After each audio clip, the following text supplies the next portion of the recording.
ஒரு சாதாரண துணிக்கடை கணக்கில் ஆரம்பித்த கவிதாவின் கதை வாழ்க்கையின் கடினமான பாதையில் அவள் எடுத்த ஒவ்வொரு அடியையும் பிரதிபலிக்கிறது.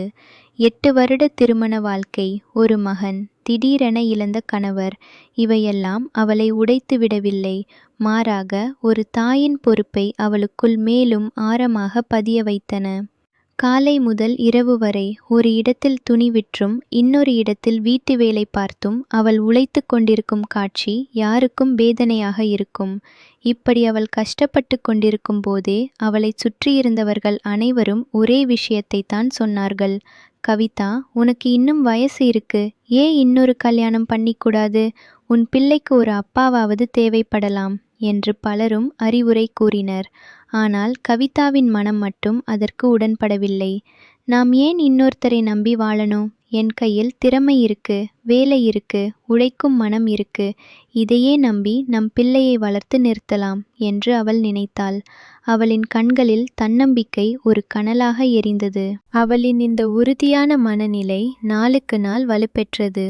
தான் ஒரு பெண் என்பதாலோ, கணவர் இறந்துவிட்டார் என்பதாலோ தனக்கு இரக்கங்கள் தேவையில்லை எனும் உறுதி அவளுக்கு இருந்தது. மகனை நன்றாக படிக்க வைக்க வேண்டும், அவனுக்கு நல்ல எதிர்காலத்தை உருவாக்க வேண்டும் என்ற ஒரே லட்சியத்தில் அவள் மூழ்கியிருந்தாள். சமூகம் சொன்ன வார்த்தைகள் அவளுக்கு பெரிதாக தெரியவில்லை.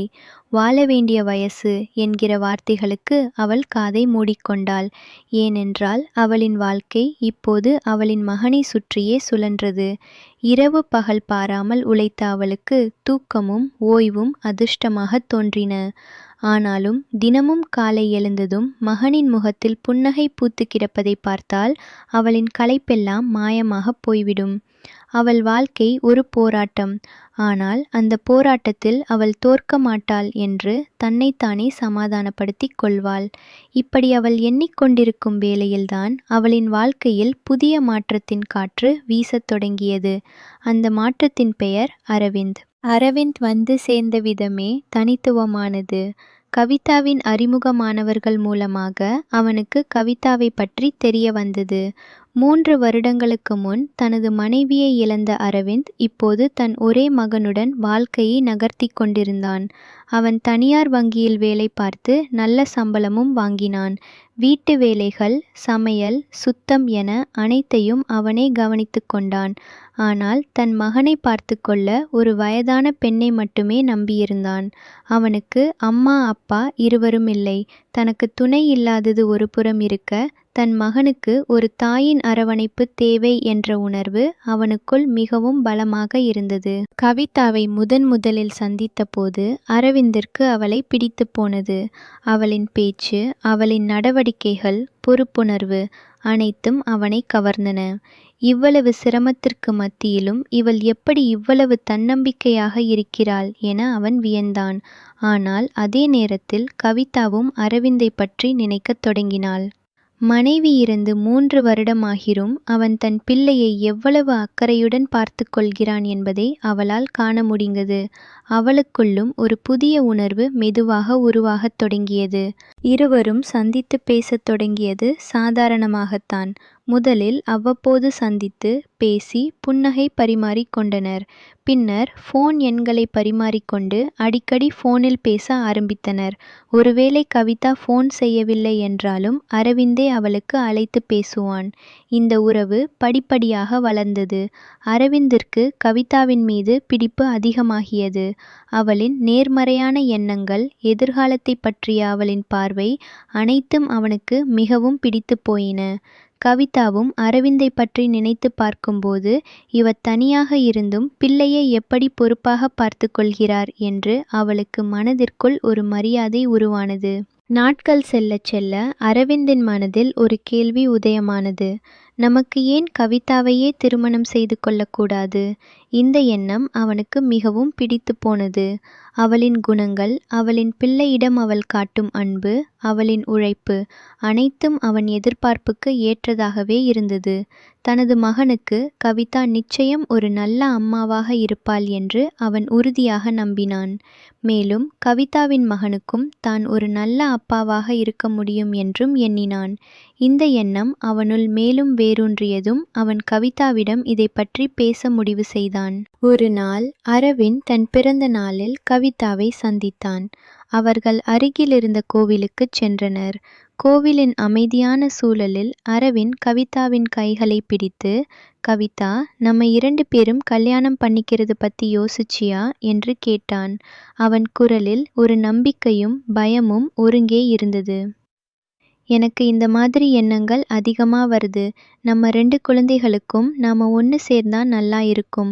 என் மகனுக்கு அம்மா இல்லை, உன் மகனுக்கு அப்பா இல்லை.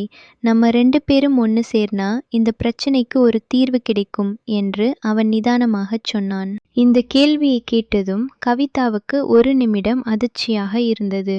முன்கூட்டியே இந்த எண்ணம் தனக்கும் இருந்தது உண்மைதான். ஆனால் அதை வெளிப்படையாக பேசும்போது மட்டும் அவளுக்கு வார்த்தைகள் சரியாக வரவில்லை. அவள் தயங்கினாள். எனக்கு எந்த சொந்த பந்தங்களும் இல்லை. எனக்காக நான் யாரிடமும் எதிர்பார்ப்பு வைக்கவில்லை. உன்னை நான் நம்புகிறேன். ஆனால் என் பிள்ளையை நீ பத்திரமாக பார்த்துக்கணும் என்று அவள் பதிலளித்தாள்.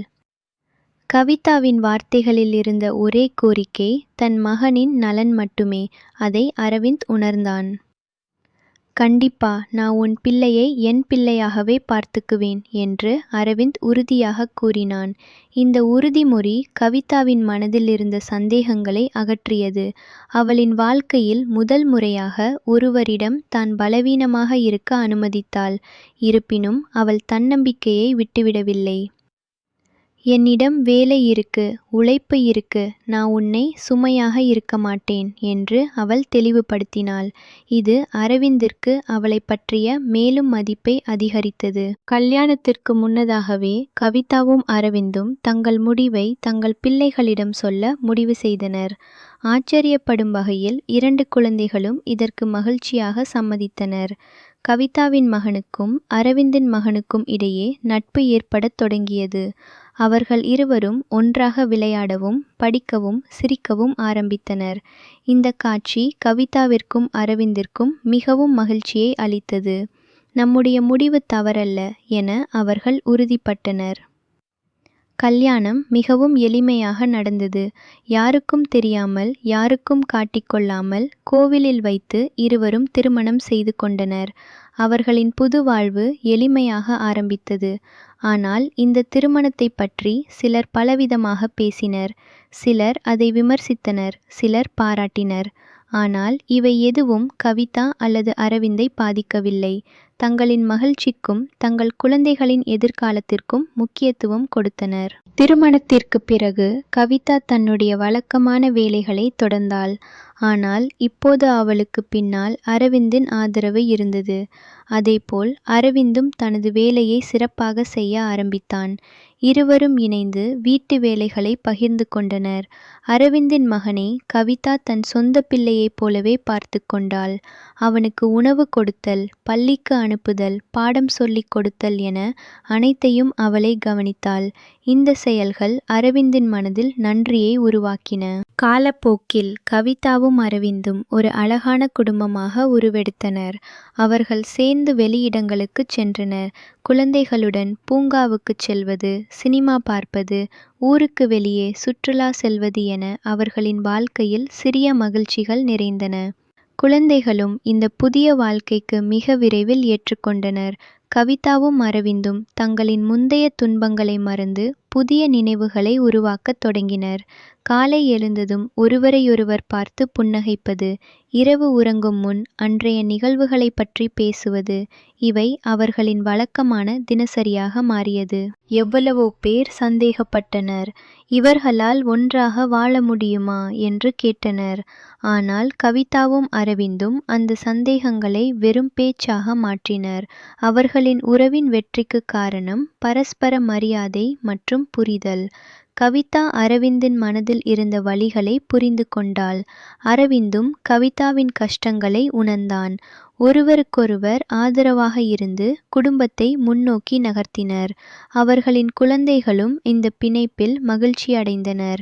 இப்போது கவிதா முன்பு இருந்ததை விட அதிக தன்னம்பிக்கையுடன் இருந்தாள். அரவிந்தின் ஆதரவு அவளின் உழைப்பில் பாதிப்பை ஏற்படுத்தவில்லை. மாறாக இன்னும் அதிக உற்சாகத்துடன் பணியாற்றினாள். அரவிந்தும் அவளின் திறமையை பாராட்டி அவளை ஊக்குவித்தான். 2 குழந்தைகளும் நன்றாக படித்து சிறந்த மனிதர்களாக வளர்ந்தனர்.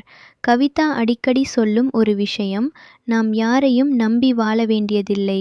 நம்ம கையில உழைப்பு இருந்தால் வாழ்க்கையை நாமே அமைத்துக் கொள்ளலாம். ஆனால் சரியான துணை கிடைத்தால் அது ஒரு வரம் என்பதே. இன்று இந்த குடும்பம் மகிழ்ச்சியாக வாழ்ந்து கொண்டிருக்கிறது. கவிதாவின் பழைய கனவு, தன் மகனை நல்லபடியாக வளர்ப்பது இப்போது பூர்த்தியாகி வருகிறது. அரவிந்தின் மகனும் அவளிடம் மிகுந்த பாசத்தை காட்டுகிறான். இருவரும் ஒன்றாக விளையாடும் காட்சிகளை பார்க்கும்போது கவிதாவின் கண்களில் நீர் கோர்க்கும். அந்த நீரில் மகிழ்ச்சியும் நிம்மதியும் கலந்துள்ளது. அவள் செய்த போராட்டங்கள் அனைத்தும் இன்று பலனளித்துள்ளன. தன் முடிவு சரிதான் என்பதை அவள் இப்போது புரிந்து கொண்டாள். அரவிந்தும் கவிதாவும் சேர்ந்து தங்கள் வாழ்க்கையை ஒரு புதிய பாதையில் நகர்த்துகிறார்கள்.